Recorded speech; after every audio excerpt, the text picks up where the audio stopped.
he smokes, I'm no joke out the bullpen. Bringing nothing but heat, leave you hanging like clothespins. He's a beast when he goes in, ice cold frozen. The first round draft pick, number one chosen. Drop bombs, explosion, self-promotion. And I keep shit moving like a flanker in motion. I'm the number one spokesman, it's my devotion. That I'm dedicated to the rhyme is my own notion. Brown water's the potion, it put hair on your chest. Or you can put one in the air and it'll put you to rest. Sweet dreams, I'm about to fade. I got my mind on my money and I'm dreaming about getting this all paid. Mr. Go-Getter, Mr. Assertive, Mr. Initiative, Mr. Results, man, I'm all about my business, kid. Damn. Results and business on a suddenly not so casual Sunday morning in October. Welcome to the show, ladies and gentlemen. It is Sunday, October 15th, 2023, NFL Week 6. Circa Millions, the show, the Shark and the Gun, right here live on Sharky Waters Nation, X, Twitter, and YouTube. Come on over to Twitter. The link is at the top of my profile and the gun. The chat will fire up. We will answer your questions, drop your plays. Game going on in Europe right now, centered here with the gun. Guns picks. What's going on this morning? Yeah, it looks like Baltimore is 15-3 right now in that jolly old London game. But man, I'm ready for another electric Sunday, Week 6 edition. Listen, I had a little bit of a setback, but that's okay. It's my first setback of the year. I don't live in the past. I have amnesia from week to week. Now this week is going to be dominant. I have a 6-pack of plays. Of course, I have some alignment with the Shark on a lot of these plays. So let's get into the business at hand. NFL Week 6. Week 6, not waiting around. First official play, a collaboration play. Going to the gun, 1 o'clock, Energy Stadium. Saints on the road off a blowout win last week. A lot to discuss. We are on the road team, the first official of the broadcast. Yeah, I like this Saints team, but I'm not going to be messing around with any of the points on this one. I'm just going to go hit you straight to the money line. If you look at the board right now, there's 1.5s out there. There's 2s. I'd go find the 1.5 and just get rid of the points altogether and just take the money line. You can get at minus 120, minus 125. But let's talk about this game here for a second.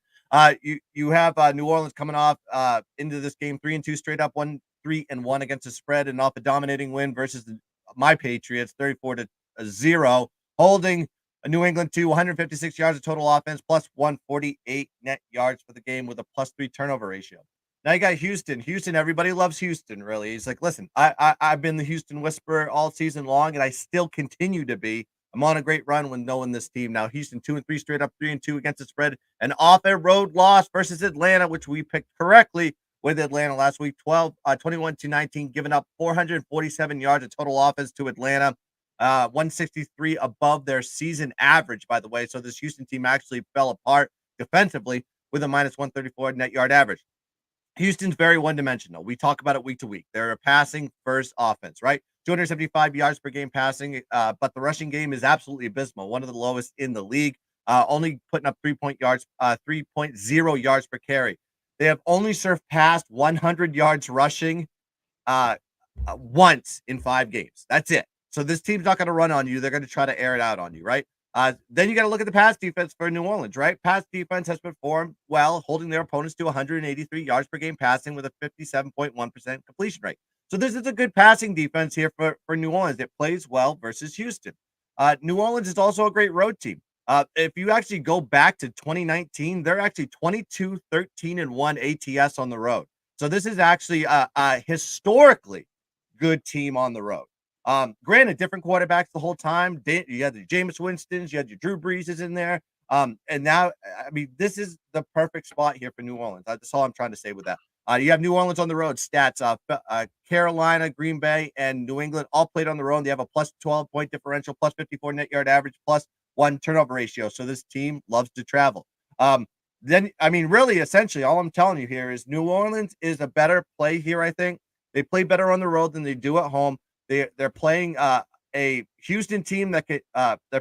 Houston's playing a team that can against a New Orleans team that can defend the pass really well. They're ranked 4th in the league as far as yards per game allowed. So I'm going to be going here with New Orleans on the money line. I'm just trying to pick a winner on this one, so I'm going to take it at minus 120, 2-unit special. Jumping off it, a lot to discuss here. Guns with some opening comments. The first thing when you look at here, one of the things that I've really been centering on, as you guys know, is ATS statistics within the season. Not so much the line functionality, but just the ATS stats. Because a lot of these out-of-division games, you really want to zoom out into purely the numerical analysis of these teams. And I think the Saints are just an immense buy quotient here. As we mentioned, you go back to last week, they did hammer New England on the road, 34-0. So I think the natural thought process of some people would be, this is a tough spot. You just blew out the best team in the sport for the last 25 years. Huge high, stay on the road, letdown. I totally disagree. First of all, I think they didn't exert a ton of energy last week. That game was a blowout from the opening kickoff. So this team should be fresh. But let's stay on the statistics here for a minute. Even though this team is sitting here over 500 on the season, 3-2, they are actually 1-3-1 ATS. So this is one of the beautiful things about pure data and ATS statistics. A team could be winning games, but they're not covering, and therefore their dispersion should improve in the ATS. Let's go through it briefly. Week 1 against Tennessee at home, they were laying 3 points. They did win the game 16-15. They should have covered the game. They outgained them 351-285. You guys are watching Mike Vrabel right now in London. The guy is not an analytics coach at all. And what that got in that game, it actually got Tennessee a cover. New Orleans was up 16-12 in the fourth quarter. Clearly, a field goal does not win the game. Vrabel kicked a field goal. And I think at least 28 to 29 coaches out of the group in the league would have gone for a touchdown there. And New Orleans probably would have covered. But nonetheless, the field goal got them to cover. Go to week 2 on the road at Carolina. We had it. We pushed. Crucial point there. Carolina did absolutely nothing in the game. And they got 8 points late in the final drive of the game, including a 2-point conversion to push the spread. Week 3 at Green Bay, another egregious outlier. Just a demolition first half from Derek Carr and the boys, up 17-0. Derek Carr gets hurt. The defense stops playing. The offense plays far worse with Jameis Winston. 18-0 backdoor Green Bay fourth quarter. It's hard to imagine Green Bay not losing that game by margin if Carr didn't get hurt. Come back week 4, Carr probably still a little bit injured. Divisional home game against Tampa Bay, by far their worst performance of the year. And then, of course, last week, an absolute demolition of New England. If you go to New Orleans road statistics, not including the second half where Derek Carr did not play, when Derek Carr has played on the road this year, full game Carolina, full game New England, first half Green Bay, New Orleans has outgained those opponents 784-476. They're 1-1-1 ATS on the road. They should be 3-0. It's a continued bye. Let's talk about Houston for a brief second.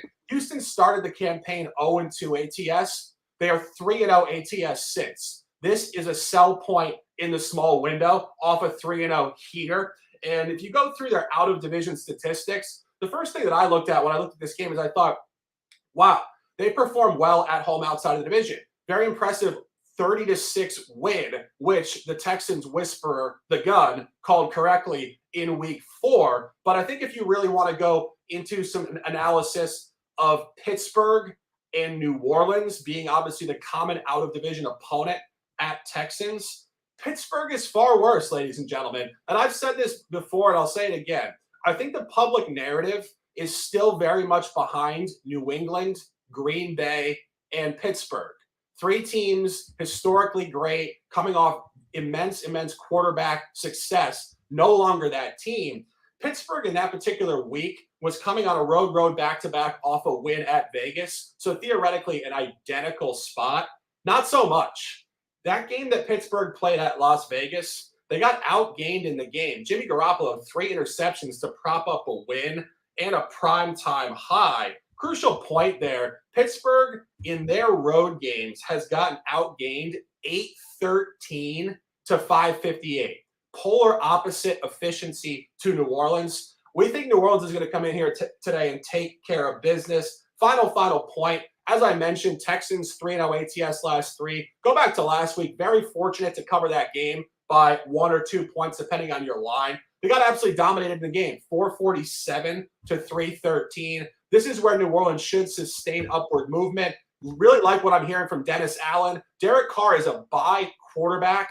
insulted by the Raiders, rejuvenated with a new franchise, and a great number one receiver from Ohio State, Chris Olave. This should be a turn-up spot today. Buy it, live it, love it, and dominate it. Guns picks. Chalk special, Miami, Florida, Hard Rock Stadium. A lot going on in this game. I don't think anybody saw this coming with the Dolphins. This is pure high-level offense, turning it back to the days of Kurt Warner and the greatest show on turf.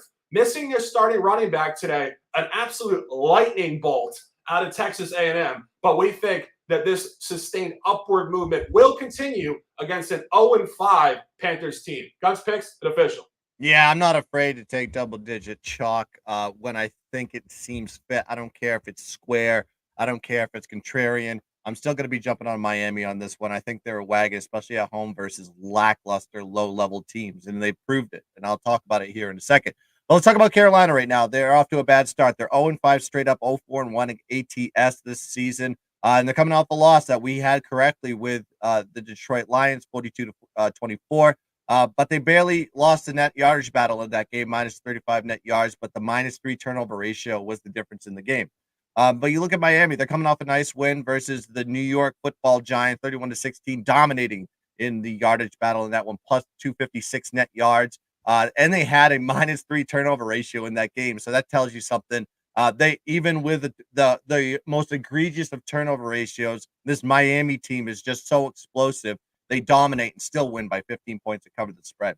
Now you got to look at Carolina. They've struggled against non-divisional opponents. This is a big key factor in this one. They're 0-3 ATS this season with a minus 12-point differential and a minus 38 net yard average. Miami's just crushing their opponents outside of the division. When they play inside the division, they're playing relatively competitive, as is expected with a lot of these divisional matchups. But they're 3-0 ATS this season versus non-divisional opponents with a plus 23-point differential and a plus 241 net yard average. I mean, they're just absolutely crushing these teams in these spots. Also, Miami 8-4 ATS in their last 12 games as a home favorite. You have Carolina 7-18 since 2021 versus non-divisional opponents, 6-10 ATS as an away dog. To simply put it, I'm basically just going on the situational play here. So I'm looking at this Miami team versus non-divisional opponents. I know they excel. They crush them. They absolutely steamroll them, especially the lower-tiered opponents. And you have this Mike McDaniel guy. He is coaching like he's playing Madden. He will put up 70 points on you, no problem. He did against Denver. He doesn't want to stop. He wants to score. So don't expect them to ever let up in this game and take their foot off the gas pedal. I think they're going to absolutely steamroll this team in Carolina. And I just think it's going to be a perfect spot to take Miami on this one. Don't be scared of the number on this one. Is that minus 14, minus 13.5? If it exceeds that half a hook, I mean, I'm a little hesitant on that one, but I'm here at minus 14 and I feel safe. So I'm going to be taking here Miami minus 14, 2 unit special. Yeah, I would tend to agree with this. And I think, one comment here, Guns doing the Circa Millions competition this year. We discussed this off the record. This week, it's a very difficult week to get 5 top plays. The hierarchy of these plays is very polarized, in my opinion. There's 3 or 4 really good ones, and then it gets a little more difficult. And it will be that way through the bye weeks. Of course, 2 bye weeks this week, 5 next week. So a lot of teams will be on and off here through the travel of the middle of the season. But I would tend to agree with this play. I think that I said it last week before the Lions proceeded to demolish the Panthers. This Panthers team is historically poor. They really are. I think very quickly Bryce Young looks a little overwhelmed. I think schematically he was propped up by Bama, just the entire scheme there, offensively and defensively in the SEC. I think this team is not going to cover a lot of games this year. And as I mentioned, similar to the greatest show on turf, and I will say the 2007 Patriots with an incredibly explosive offense, covering 14-point spreads is not as difficult as it might seem when you have this much explosiveness on the offensive side of the ball. I agree with the gun here, not on it officially, but I would never talk you guys onto Carolina here. Next play, 1 o'clock, Paycor Stadium, Cincinnati Bengals at home off a big emphatic win at Arizona last week. We're buying the Bengals at minus 2.5. That was dropped early week, minus 115. 2.5's are priced now. 3 should be fine. This should be cover at minus 3. Let's talk about it. Just talking statistics yet again. Cincinnati started the season 0-3-1 ATS. this team remains a buy element. Covered last week, it should continue northward sustainably. They are 0-1-1 ATS at home. You also want to buy that. They're due to cover a home game this campaign very quickly. Also, go back to, I believe it was week 3 within this division against the Rams. 19-16 did cover a 2.5, did push a 3. Crucial point in that game. We talk about this consistently. Outlier cover. The Bengals completely dominated the game. 309 versus 292 yards. That's fraudulent in and of itself. The Rams got 61 yards in a final drive, down 19-9. Uncompetitive, could not win the game. Just complete garbage time yards and points. Cincinnati did dominate. And I think the crucial metric in this game was the time of possession, more so than the yards because of the backdoor yards quotient. 36 minutes of possession versus only 24. Pure dominance, defensive football. And Cincinnati does function sustainably very well in this spot. They are 5-0-1 ATS last 6, home outside of the division. Go to Seattle. I saw Seattle players popping up all over Twitter this week. I thought to myself, do people look at opponent quality when they cap teams, or do they just look at records? And it blows my mind sometimes because it doesn't even require that much analysis to look at Seattle and find Seattle here 3-1 ATS, 3-0 ATS last 3. Notice what we're doing here. Houston, 3-0 ATS last 3. Fraudulent. Seattle, 3-0 ATS last 3. Probably even more fraudulent. At Detroit, beat Detroit, really got, I would say, to a certain degree, gifted the game. Jared Goff, a very, very unsymptomatic of himself, pick 6 in the second half. Detroit, 3 turnovers. Seattle, 0. That decided the game effectively. Detroit did outgain them 418-393 and lost the game outright by 6 in overtime. Crucial point, as Guns and I have mentioned on this broadcast over and over, Seattle does the same thing over and over. They beat Detroit last year in a tight one on the road. Same thing this year. Week 3 at home against the Carolina Panthers. Just discussed it. Not impressive at all. 37-27 against Andy Dalton. Andy Dalton probably more competitive than Bryce Young. Just, again, that doesn't tell us a story of anything. And then week 4, Monday Night Football, their last game before they had a bye last week at the Giants, 24-3. I just said it with Detroit. What did Seattle do last year against the Giants? They also beat the Giants last year, 27-13. So again, they're just doing the same thing against these opponents they own. And you go to that box score, pretty insane stuff. You beat an opponent 24-3. You had 13 first downs in the game. They did nothing offensively. Absolutely nothing. Versus the Giants defense that is statistically sustainably worse than Cincinnati. The Giants had 17 first downs. Seattle had 13. The Giants had 36 minutes of possession versus only 24. And a Daniel Jones 97-yard pick 6 to this absolute stud out of Illinois, Devin Witherspoon, really flipped the game. Go through Seattle one final point before I throw it to the gun. Seattle last year was 1-1 ATS at the AFC. I think you have to go opponent specific here. They did cover a game at the Chargers, 37-23 on a +5. Let the Chargers be the Chargers. At Kansas City late season, 24-10 loss. You guys know this. Kansas City and Cincinnati, top 2 teams in the AFC. Last 2 Super Bowl representatives from the conference. This will be a much more similar game to the game played in Arrowhead in December. That was 24-10. We see a lower scoring game here today. Joe Burrow appeared to be more nimble last week. They're pissed off. Jamar Chase is talking shit. We're ready to turn up. Paycor Stadium, Cincinnati Bengals. Let's go. Guns picks, alignment. Full alignment on this one. Make sure you guys, I noticed there was 11 people that hit the like button. There's 64 of you guys watching right now live on YouTube. Just do me a favor, hit the like button for Pete's sakes. Keep us in the algorithm, help us grow. That's all we need from you to watching this stuff. We're giving you sharp information for absolutely the low price of $0. Just hit the damn like button. Well, let's talk about this game here. So you got Seattle coming off a bye. Nice Monday Night Football win that Shark broke down perfectly, 24-3, plus 33 net yards in that game with a +3 TO ratio, which was the difference in that game. And then you have Cincinnati looking like the old Cincinnati, really showing up against on the road versus Arizona.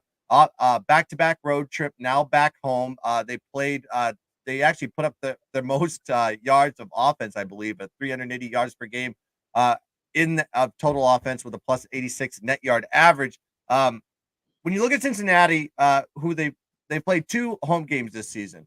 They lost to the divisional rival in Baltimore 27-24 with a minus 133 net yard average. I kind of got destroyed in that game. Didn't really have the dominance there. And then they played another NFC West team in the Rams, beating them 19-16 with a plus 17 net yard average. Now let's go to that NFC West element, right? This is their third NFC West opponent this season, and they've performed exceptionally well versus them.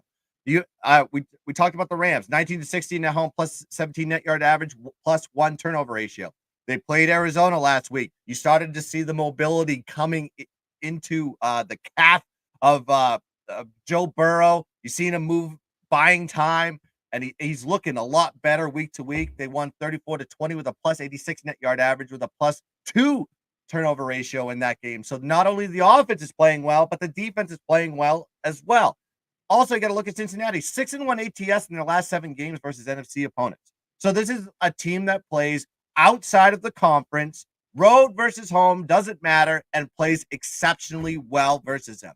Then you got to look at Seattle's defense against the run, 3.2 yards per carry to their opponents, but their weakness is stopping the pass. They allow 300-plus passing yards to 3 out of their 4 opponents this season. That's the Rams, Detroit, and Carolina. And they're ranked 21st in opponent yards per attempt and 30th in the league in given up yards per game. Now you got to look at Cincinnati. Struggled offense all year. We did talk about the calf injury with Joe Burrow during training camp, but what you saw last week was what I was saying before. He's coming into his own. The mobility's out there. He had his best passing game last week, putting up 287 yards passing with a 78.2% pass completion rate. That's the Burrow we need to see. That's the dog that's been dominating the NFL for the past couple of years. So I think he's coming back to his own here. Also, got to look at Seattle, 1-3 ATS off a bye dating back to 2019. Pete Carroll's teams off buys don't prepare well in the next week. That everybody thinks, oh, you're coming off the bye, you have this extra rest, oh, you feel great. Nah, not every team comes out of there strong. A lot of them come out pretty rusty. It's better to take a team going into a bye than after a bye. So I always look at the stats of how these teams prepare for games after the bye, and of course, Seattle being one of the weakest ones. So what do you have here? You have a Cincinnati team that's on the rise again. I think this is a buy now team as much as we can take them right now. You're getting a really nice line here at -3.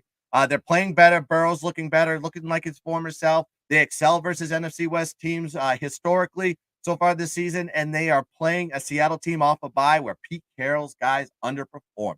Simple, simple, simple. Give me Cincinnati -3, 2-unit special. Yeah, and our guy in the chat says Bengals are back. Nick Dial, what's going on, brother? Want to give you guys a shout. Drop your comments in the chat, guys. Christopher Borshare, week 6 and moving forward is where Cincinnati always turns it on.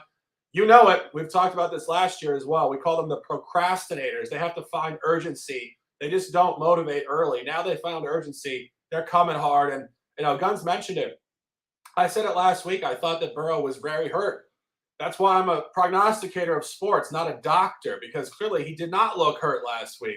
I was on a podcast midweek. Want to give a shout to Rob Pizzola and the boys for hosting me.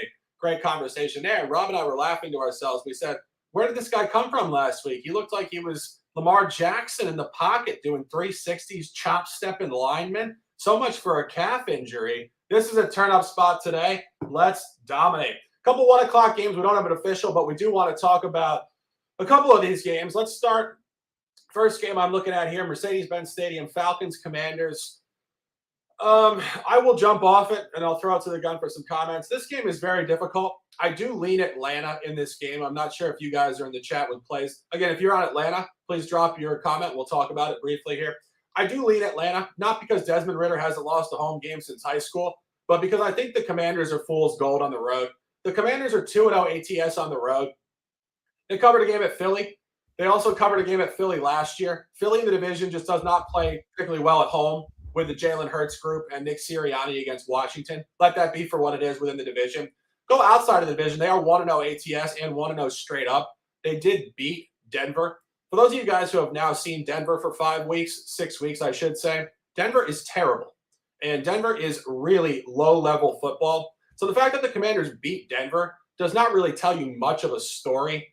Further on that game, they were down significantly in that game. I believe they were down 21-3 in that game and did flurry back. Sam Howell doing what he does, kind of still playing college football to a certain degree. It just was not symptomatic of what the Falcons are capable of doing at home. And I think something that's very nice in terms of buying the Falcons here, the Falcons have had 2 home games this year outside of the division. Both were right in this line range, -1.5, -2, -2.5, depending on what closing line you got. But let's just say, for the sake of this argument, they did close at 2 or 2.5. They're 0-2 ATS at home versus a -2.5 figure outside of the division specifically. They did not cover against Green Bay. They won by 1 point, even though they dominated the game. And last week, same thing, dominated the game and did not cover a 2.5. If you look at the box scores of those games, the yardage gap was absolutely egregious. I believe in both of those games, Atlanta outgained the opponent by close to 150 yards, hovering somewhere around 450 yards gained in both of those games. They should have covered both. So statistically, Atlanta should improve here. Washington should theoretically go the other direction off of not really a representative team they played in Denver and a divisional one. I'm sitting here basically talking us all on to Atlanta. I do think Atlanta is the strong spot in this game. Guns?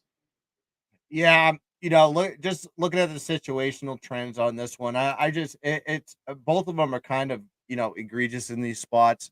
You just mentioned it. You have Atlanta. I think they're what do they run? 7. I know they've run at least 7 in a row straight up. But their covering rate is really terrible this year because they're just getting under their favored number. Say if it's -2, they win by 1. It's like they're one of those teams that you either take them on the money line or you just don't take the points because it's a little bit dangerous in this one. Washington, of course, look like who they are. I mean, Chicago beat the crap out of them. I mean, simply put, I think they play very competitively inside the division. Outside of the division, it's completely a toss in my opinion. But if there's a side on this one that I think has the edge, it's Atlanta.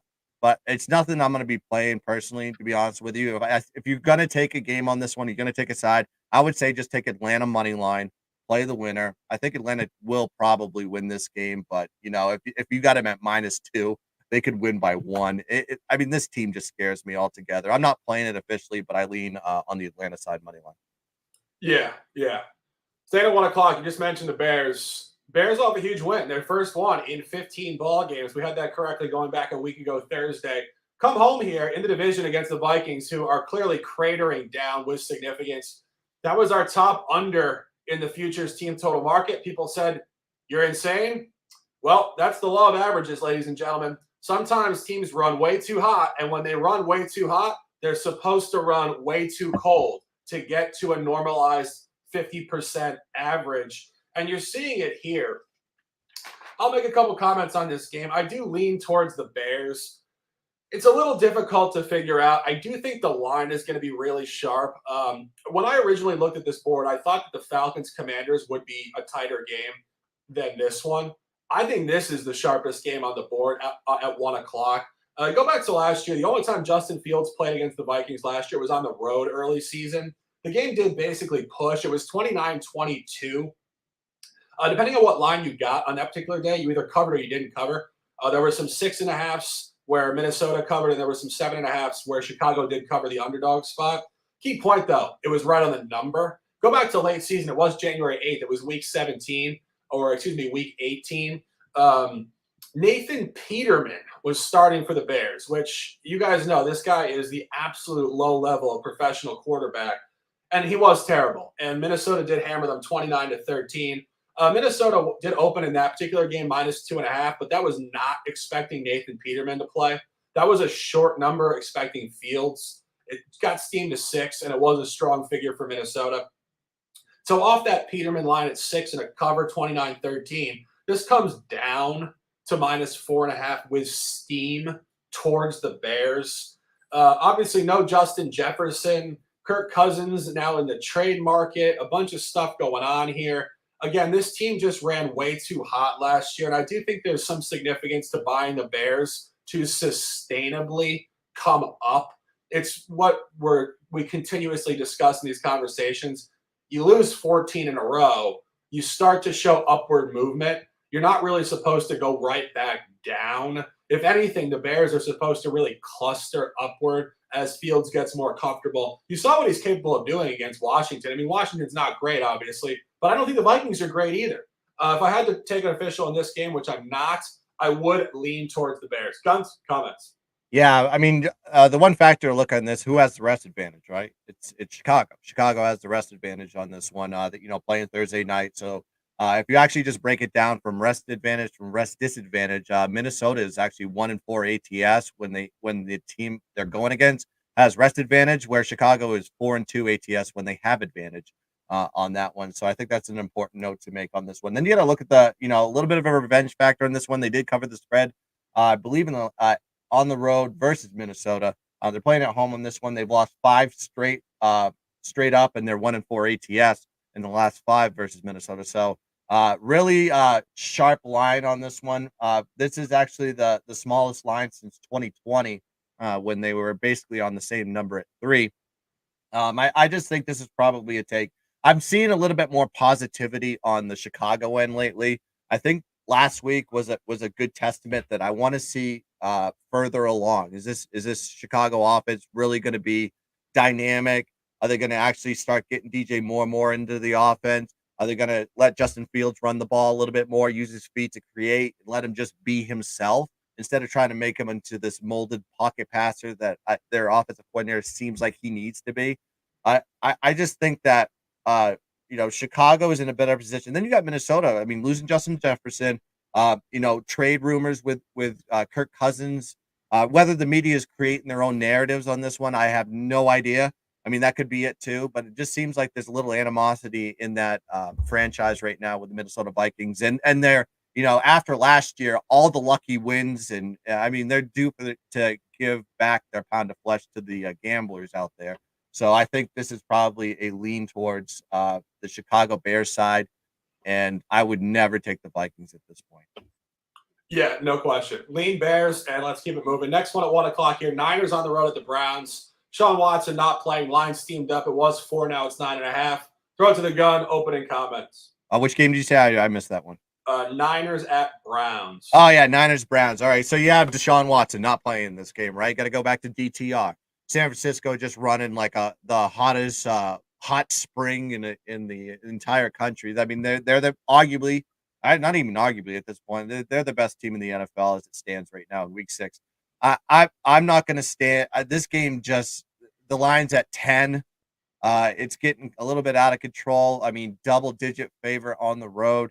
I can't back Cleveland right now because I just don't trust the quarterback. I mean, Dorian Thompson, DTR, Dorian Thompson Robinson. There we go. I just can't. I don't trust him at all. I didn't think he played well when he had his first start. A week ago or a couple weeks ago. So yeah, this is San Francisco or pass. I probably put, it's 10. I probably tease it, put it in a teaser or something like that. Tease down the San Francisco end. I'm not playing this game at all. I'm just passing. Yeah, this game. I mean, we talk about this every week. San Francisco is on one of the biggest heaters with Brock Purdy we've ever seen, but I don't think it stops here. And I think if you go back to Week 1, look no further. Kenny Pickett and the boys in Pittsburgh absolutely smoked by this team. And it's the same division. It's the same start time. Why would anything change? And you go back to the last game that DTR did play, 28-3 Ravens. Hang on 1 second. Just got to go into the chat, and I actually confirmed it's not going to be DTR. It's PJ Walker. Going to be the starter there for Cleveland. So I apologize for that one. I just thought they were going to go back to DTR, but it looks like PJ Walker from the XFL and from Carolina is going to be the starter. So maybe a little bit different scenario there with him at the quarterback. Yeah. I don't think it changes anything. And I do want to make this comment. I've obviously faded San Francisco incorrectly twice this year. I'm the first to admit I misread this team. I thought they were going to have a bit of a letdown. Coming off of, playoff run and Purdy campaign 2, maybe the league adjusts. I'll tell you this, the league is not adjusting. The Niners are adjusting to a higher level. And I think when you look at the team, this team has a top 3 running back in the league. They have 2 number 1 receivers who are both incredibly athletic, incredibly strong and fast, great route runners, and incredible competitors. They have a top 3 tight end in the league. They have a top 5 offensive line. They have a quarterback who is so clear of all chaos in the mind. The guy is thinking so freely. And in my opinion, they have the best coach in the sport right now.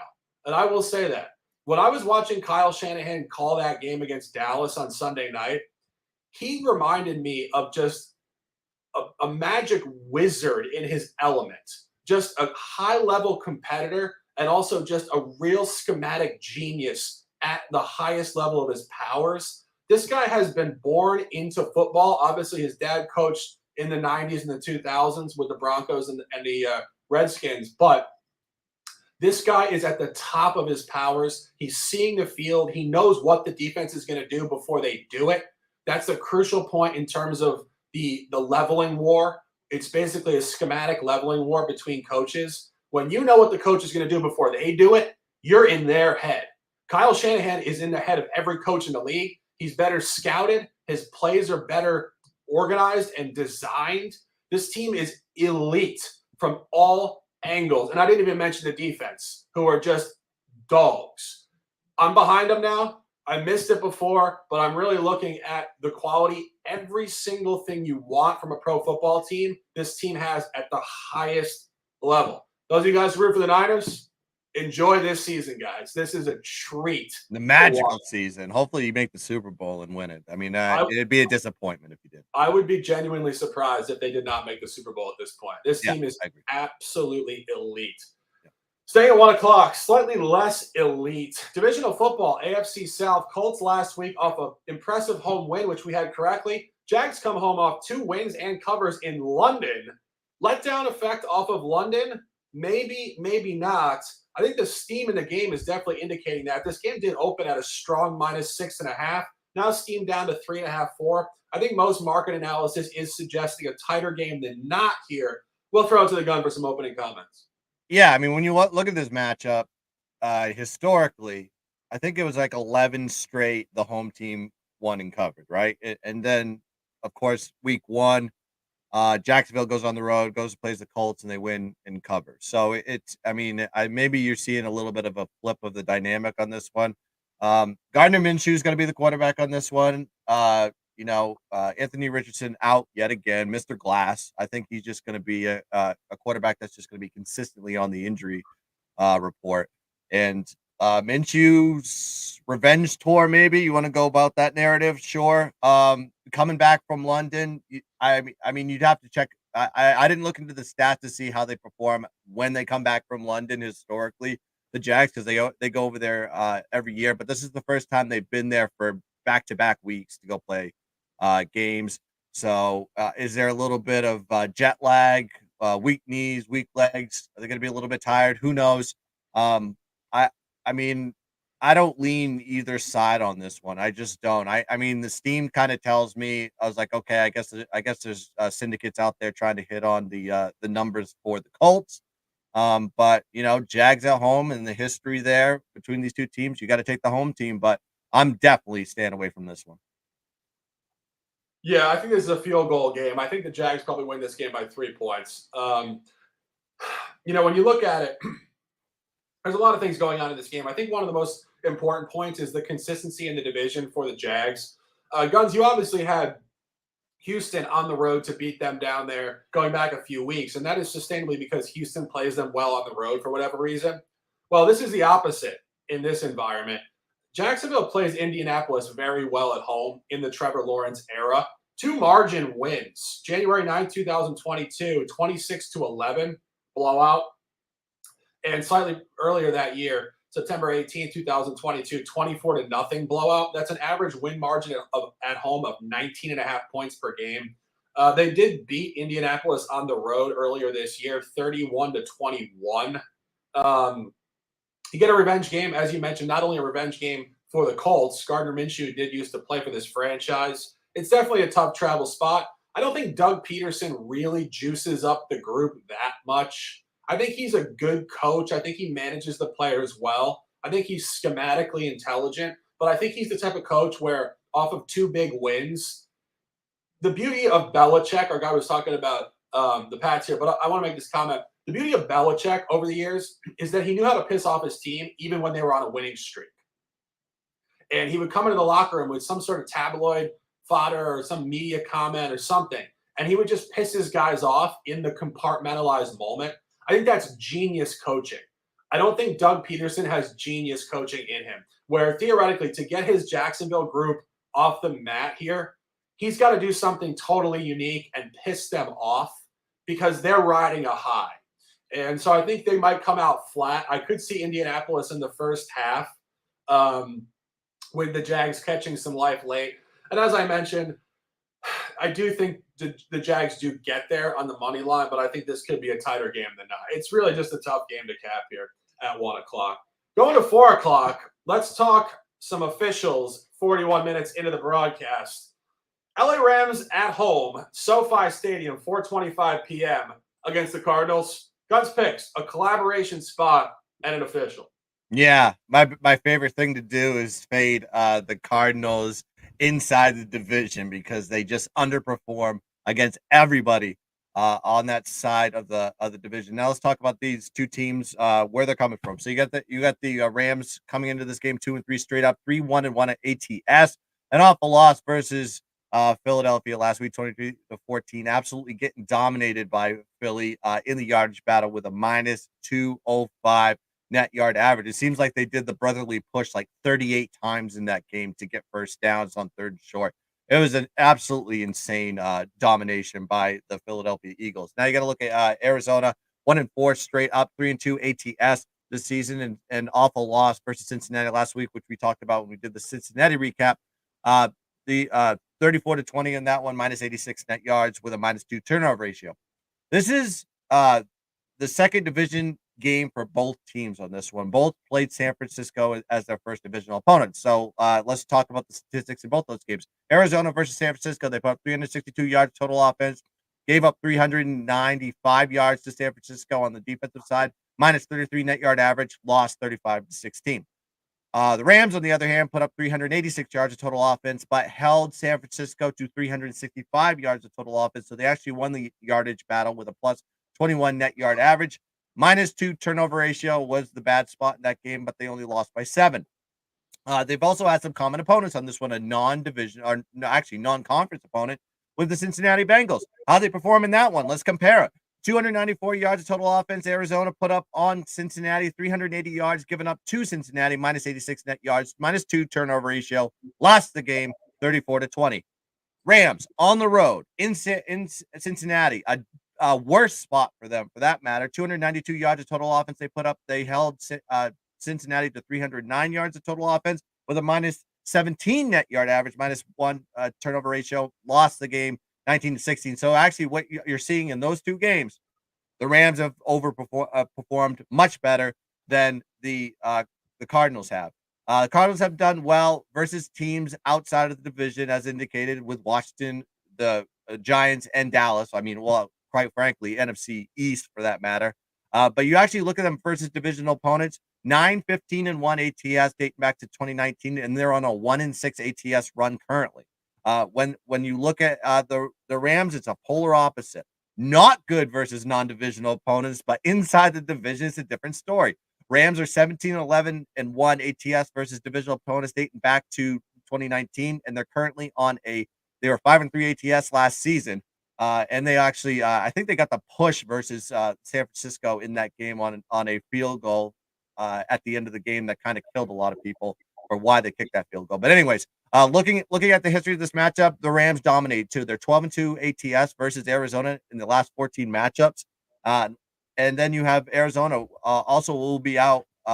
One of their biggest stars on their offensive side, James Conner, is out. He's on the IR. He was the guy that was actually keeping them in games a lot of these times. And now you got to trust Josh Dobbs to actually do it with his arm.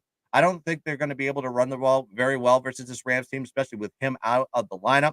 And it's just a pure fade for the Cardinals for me inside the division. I'm going to keep doing it as long as that trend still stands. Like I said, 1-6 ATS, and then you have the Rams are 12-2 ATS in the last 14 versus the Cardinals. So give me the Rams here, -6.5, -7. I like them both. 2 unit special. Yeah, completely agreed here. And this is where the intrigue of this week's card continues. You're looking at an Arizona team projected to really be bottom 4 in the sport. As Guns mentioned, they started 3-0 ATS. So look what we're doing here. I have 3 official plays. We have 3 non-playoff to potentially fringe playoff teams that were currently Seattle 3-0 ATS last 3, Houston 3-0 ATS last 3, and Arizona already clustered a 3-0 ATS sample. This is the beauty of statistics and to fade teams unsustainably high. And as Guns mentioned, they are cratering down 0-2 ATS in their last 2 games. And I think environmentally specific, all 3 covers within the NFC East. NFC East teams just did not take this team seriously. Go inside the division, as Guns mentioned, non-cover in their road game at San Francisco. The Rams are really just spot-specific analysis. The Rams are 0-3 ATS against San Francisco, Cincinnati, and Philadelphia. Philadelphia went to the Super Bowl last year. San Francisco is the best team in the sport. Cincinnati has been to the Super Bowl in the last 2 years as well. Opponent specific, 2-0 ATS against non-playoff caliber teams, Seattle and Indianapolis. This should continue today. Final point on this game, you do get line functionality and you do get a revenge game, interestingly enough.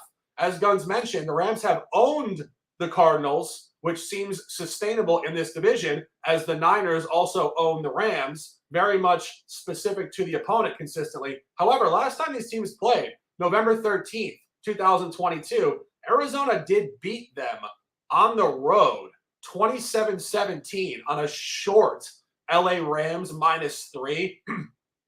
Key point in that game, starting quarterback for the Rams, John Walford. Guns probably knows this guy more than I do from college. Wake Forest product, 27 years old. But nonetheless, nothing compared to what you're seeing contemporarily here with Matthew Stafford, Puka Nacua, and Cooper Kupp rejuvenated. Excuse me, guys. This is where you see line functionality in the division. -3 home, lose outright. Next season, open at -4.5, steamed to -6.5. Incredibly strong stuff. This should be a hammer down spot at 4:25 p.m. for the Rams. Collaboration official, 1 unit. Stay at 4 o'clock. Guns picks. Big time football here in New York. Technically not New York. East Rutherford, Group 3 quarter there in North Jersey. MetLife Stadium. Jets at home outside of the division. Already had an impressive one against the Chiefs. Philadelphia, maybe a little too hot here. Guns picks agrees. Official on the home team. Yeah, I agree. I think we need to take the dog on this one with the Jets. Listen, Jets coming off a nice home win versus Denver. Nathaniel Hackett revenge game, by the way, 31-21. This is the first time they've actually won the net yardage battle all season. They won it with a +99 net yard average versus Denver. They're 2-3 straight up, 3-2 ATS so far this season. And of course, Philly running really red hot and dodging what is the Super Bowl hangover that a lot of these Super Bowl runner-ups get. They beat the Rams 23-14, dominating in the yardage battle +205. They're 5-0 straight up, 3-1-1 ATS with a +96 net yard average. They're, like I said, running very hot. Now with the Jets, they've had some issues on the offensive side. Of course, Rodgers coming out within a couple plays in week 1. Zach Wilson takes over. The result in the first 3 games were not great. 289 yards of total offense, 215, 171. And that is they had a -126 net yard average in the first 3 games of the season. Then the last 2 games, you started to see this offense improve. They put up 336 yards of total offense versus Kansas City. They put 407 up last week versus Denver. So maybe Zach Wilson is starting to get his vibes, getting his groove, and being a little bit more confident and comfortable in the offense. I mean, we'll see here with the Philadelphia Eagles today. But everybody, Philly has been solid on the road this year, less productive at home. Most of their games were versus NFC opponents. Their only AFC opponent so far was New England. And you actually watch that game in week 1. New England, quite frankly, dominated the game. They didn't get the W, but they won that one. They only Philly only put up 251 yards of total offense, but they gave up 382 to New England, -131 net yard average. Usually you lose those games, but of course, a lot of anomalies, outliers, turnovers, what have you. that's the way the ball bounces there in the NFL. But now the Jets want to establish the run game. They have a great runner, right? Brees Hall, electric, 7.2 yards per carry on the ground this season. And Philly, if you look at their numbers, yeah, they're ranked 4th in the league at stopping the run, 3.4 yards per carry. But look at the teams they've played as far as running production offenses. New England, ranked 26 in rushing yards per game. Minnesota, ranked 29th in rushing yards per game. Tampa, 25th in rushing yards per game. Washington, 24th in yards per game, in rushing yards per game. And then the Rams, 22nd in rushing yards per game. And then you look at the Jets. The Jets are ranked in the top 10. They're ranked 11th in yards per game on this one. So you're actually going to see the best rushing team that Philly has faced all season long. And they're missing some key starters on this one. I know Jalen Carter's probably not going to be playing in this game on the defensive line. That is a huge loss for them in this spot. It's just a bad situational spot for Philly. You have the Jets coming home off a road win, and they're going on a bye week next week. Like I said, high motivational spot, not after the bye, before the bye. And I think the Jets are playing this Philly team in a highly motivational spot, especially when you look at Philly and who do they have next week? Miami Dolphins, and they get them at home. That's going to be the one they're looking at. They're not looking at this Jets team at all. It's a perfect look-ahead spot. It's a perfect situational spot for the Jets going into a bye. I think the Jets are going to play exceptionally well and exceptionally competitive versus this Eagles team. So give me the Jets here, +7, 2 units special. Yeah, I think you make a lot of great points. I think that point you make about this particular schedule spot for Philadelphia is incredibly strong. You look at the schedule, just gun set it, but I'll jump off it briefly. This is a road back-to-back sequence off a big win at the Rams, 23-14. Now you got to come to New York City, and you get Miami next week in Sunday Night Football. This is the low point of their season, and the Jets did compete very well in this spot against the Chiefs. My only hesitation here for the Jets is the fact that Sauce Gardner is out and the other starting DB is out as well. So I'm not entirely sure if they're going to function great from that perspective. But I don't think it's very possible that might not matter. Philadelphia did lose their offensive coordinator in the offseason, Shane Steichen, to the Colts. And this offense has not performed particularly well on the road so far. They are 3-0 ATS on the road, only 25 points at the Pats. That includes a defensive touchdown.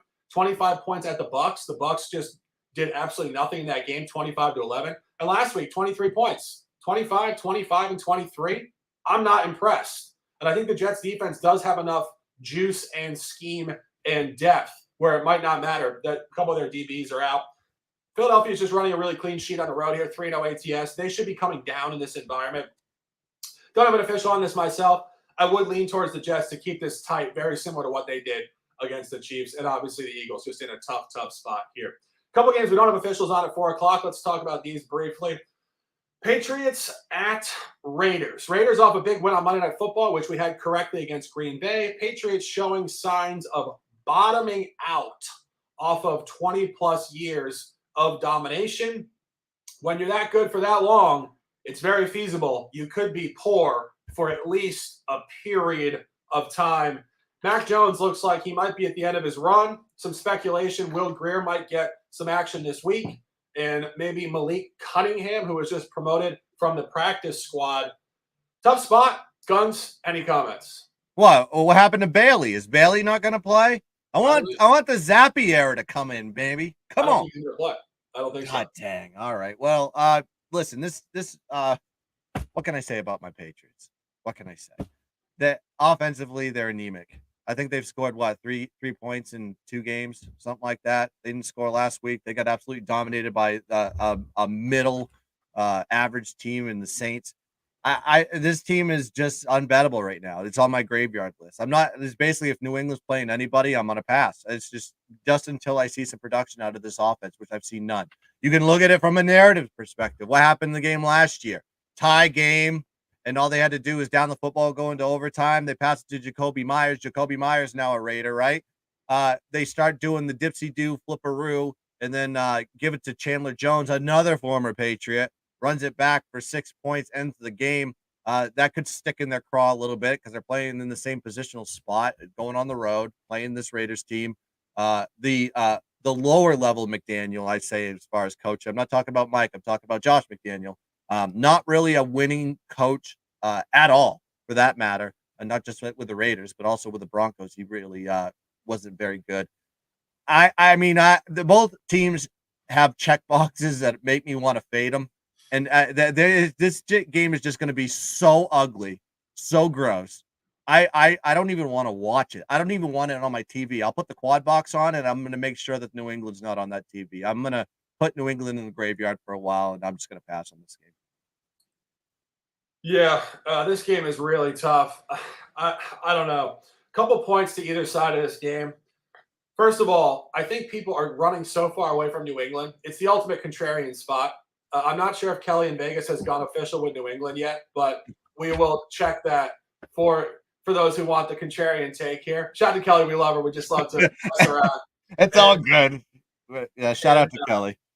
But I do think, when you look at the number, it is actually a New England number.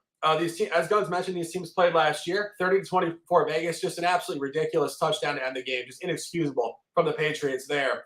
But this is actually moving at open towards New England. The game last year was a -2 Vegas open, steamed up to 2.5. This actually did open shorter at -1.5. Of course, that's the smallest possible margin in professional sports betting in the NFL. It's a half point, but it is slightly sneaking towards New England at the opening average. I think part of what the number is telling you here, Bill Belichick knows Josh McDaniels.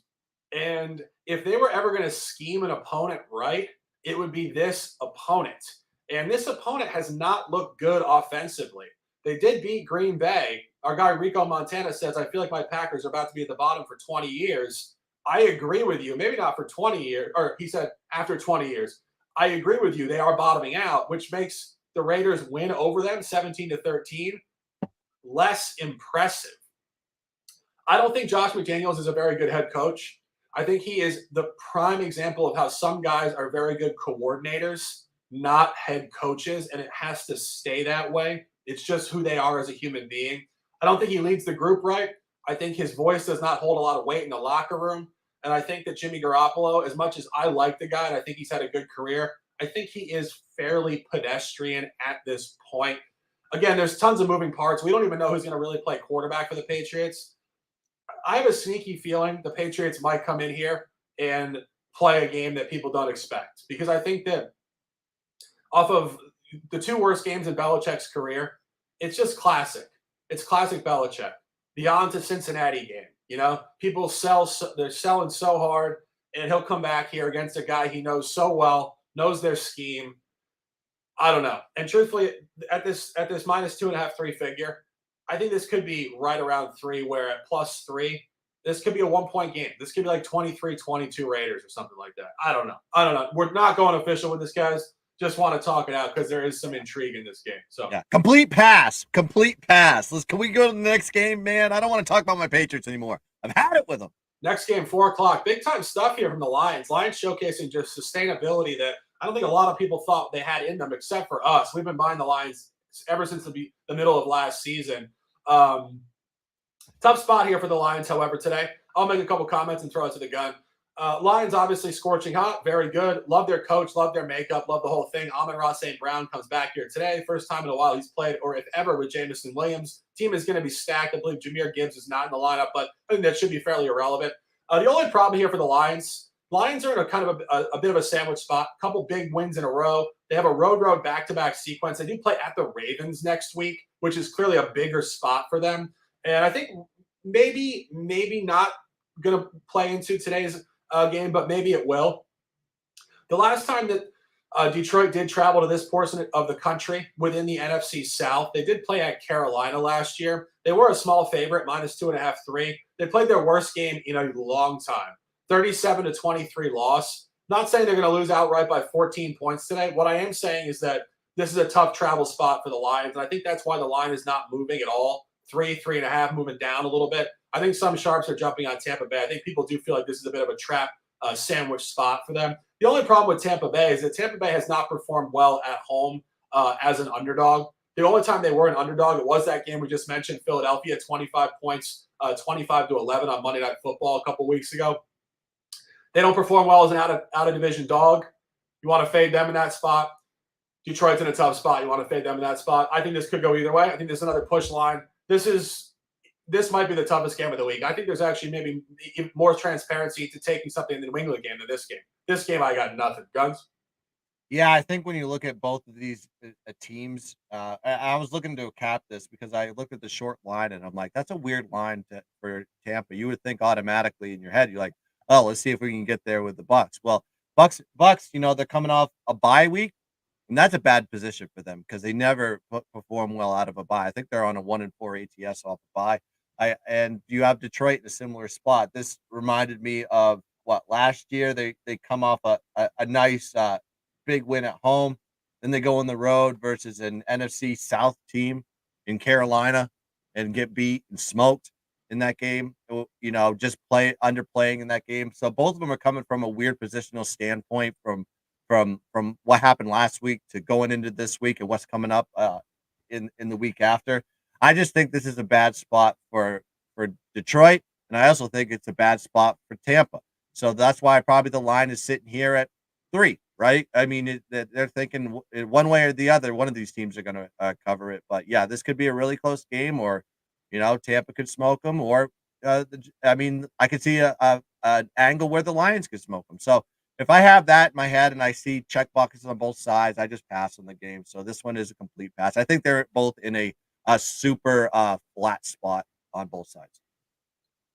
Taking a breath, 1 hour into the broadcast, let's talk some primetime football. This is not what people were expecting at all, and I'm pretty sure the league office and the schedule makers were also not expecting this. You could make a significant argument. This is where a flex option would be very nice.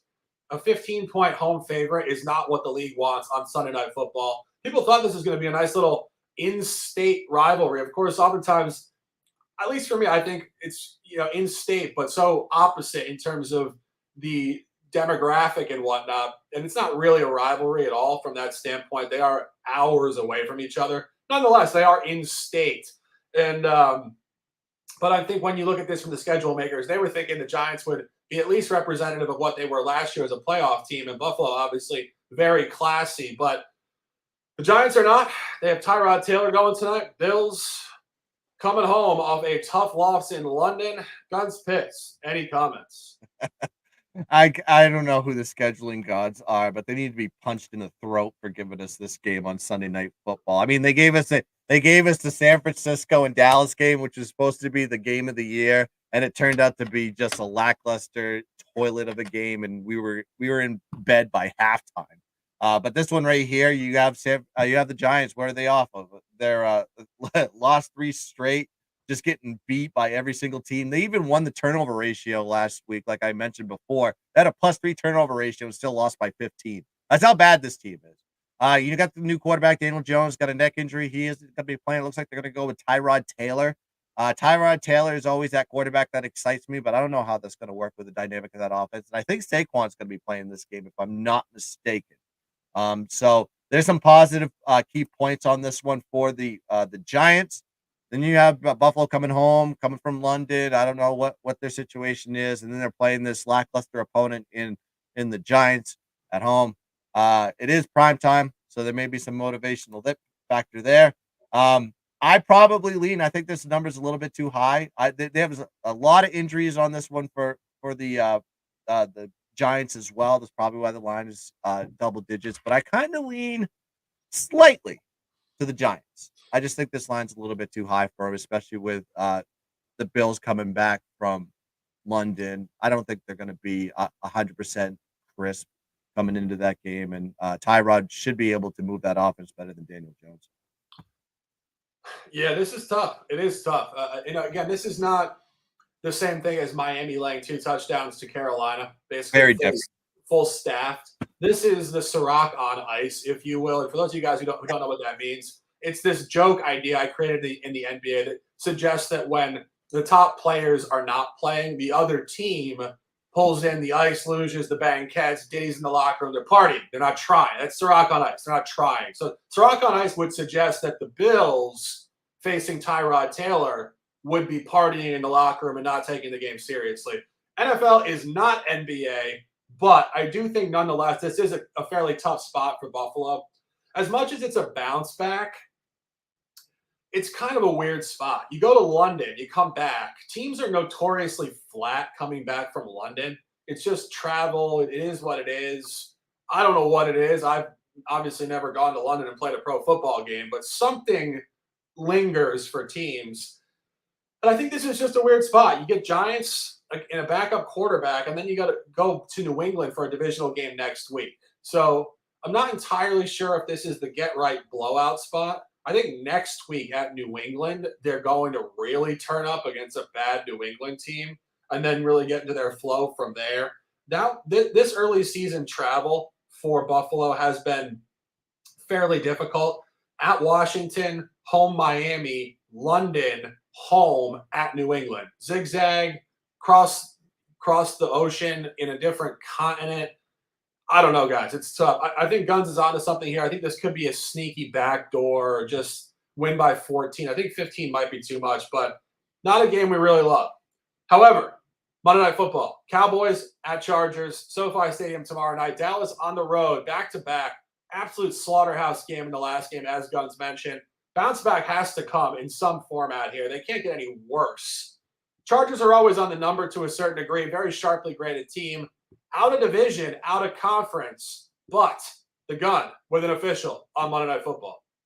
Just pure situational play on this one. I could go into the stats all day long and probably take you away from the Dallas side on this one, but I don't want to take you away from the Dallas side. I just want to tell you how Dallas performs off a loss because they're absolutely exceptional. But let's just talk about where these teams are coming from right now. So you have the Chargers coming off a bye. This is a key point. We're taking teams off byes because they're rusty, and sometimes they are underprepared going into the next game. Then they're coming off 2 back-to-back wins, beating a divisional opponent with the Raiders and beating Minnesota. 2 teams that really are underperformers overall at best.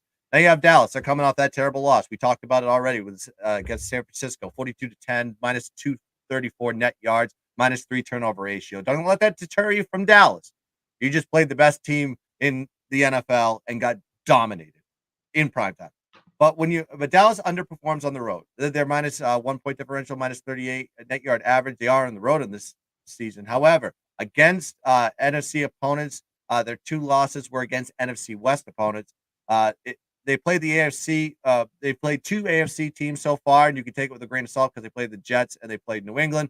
30-10 versus the Jets and 38-3 versus the Patriots. So far versus AFC teams performed exceptionally well. From a situational standpoint, when I talked about this, when Dallas is coming off a loss, Dallas excels off losses historically. They're on a 10-1 ATS run off a loss since 2021. I mean, you can go back. It's not only that they win these games, they demolish the team that they play in the next week following a loss. They've already had 1 loss this year. They played the Cardinals, right? Lost on the road. They go back home. What happened? 38-3 versus the Patriots. Absolutely smoked them. 2022, similar story too. 5 instances, all in this trend, all won by blowouts. So this is a Dallas team we need to be backing when they're off a loss. Then you got to look at the Chargers situation. They're coming off a bye with rest advantage. You would think with rest advantage, that would be great for them. Not so much. They're on a 1-5 ATS run with rest advantage versus their opponent. So this is a team that underperforms off byes, especially when they have more rest. So from a situational spot, you have Dallas that excels off bounce backs, off losses, and then you got a LA Chargers team that is very flat and can't cover spreads off byes. So I'm going to be taking the Dallas Cowboys here. Minus, I think it's minus 1.5, minus 2 on some of these books. So I'll take it at that. And might as well just put a little bit on the money line just in case for security purposes. But I'll just take the 1.5 too, because I think the Dallas Cowboys will blow out the Chargers on Monday night. Big call. I like that. I think that's great statistic. What do you say? 10-1 off a loss last 10-1 ATS off a loss dating back to 2021. Yeah, and that's what we talk about. We talk about it with the Chiefs. We talk about it with a few of these other teams that have sustainability. Crucial point, same quarterback, same coach. So you can cross-reference situational analysis from previous seasons. I have not gone into detail on this play. I will be looking at it tomorrow night. I think the Gun is probably onto something here. This is some good stuff. 6 top officials on this broadcast combined. 3 top plays for me. New Orleans on the road, money line minus 125. Cincinnati minus 2.5, 3. Rams minus 6.5, 7. Do lean towards Atlanta as well. Was looking at that. So if you guys want to gamble on that one, lean would be Atlanta. The gun alignment, New Orleans on the money line, Miami minus 14, alignment Cincinnati minus 2.5, 3. Rams alignment as well, 3 alignment plays minus 6.5, 7. Jets plus 7, fading the Birds in a tough travel spot off a win last week in LA. And Dallas on Monday Night Football minus 2.5, minus 1.5. NFL Week 6, October 15th, 2023. Circa Millions, the show, the Shark and the Gun. The Odds Fellow will be back next week live here on Sharky Waters Nation X and YouTube. Drop your likes and comments, guys. We appreciate you guys interacting. We know you have 10,000 options on NFL Sunday. We love to bring you guys the top hype, analysis, picks, and conversation. Guns Picks, a pleasure as always. Close them out with some words, and let's dominate. Yeah, if you want to know the Odds Fellows played, he did drop them this morning on his Twitter at the Odds Fellows. So he did the research, he did the picks, and he's just the Mike McDaniel of flag football for his kids. I hear he's running similar offensive schemes. But that's going to do it here for the Circa Millions show with the Shark, the Gun, and the Odds Fellows. So make sure you hit the damn like button and subscribe to the channel. Hit the notification bell so you know every time that we go live. Listen, we're live all the time. I know Shark just jumps on whenever he damn pleases. So you can go hang out with him, talk to him Mondays, Sundays, whenever he comes on. And of course, I'll be back Saturday mornings, Fridays, and all weekend long with more content. So that's going to do it here for the Circa Millions show. Let's cash some tickets. Let's dominate the board today. And as always, let's keep dancing. Bang.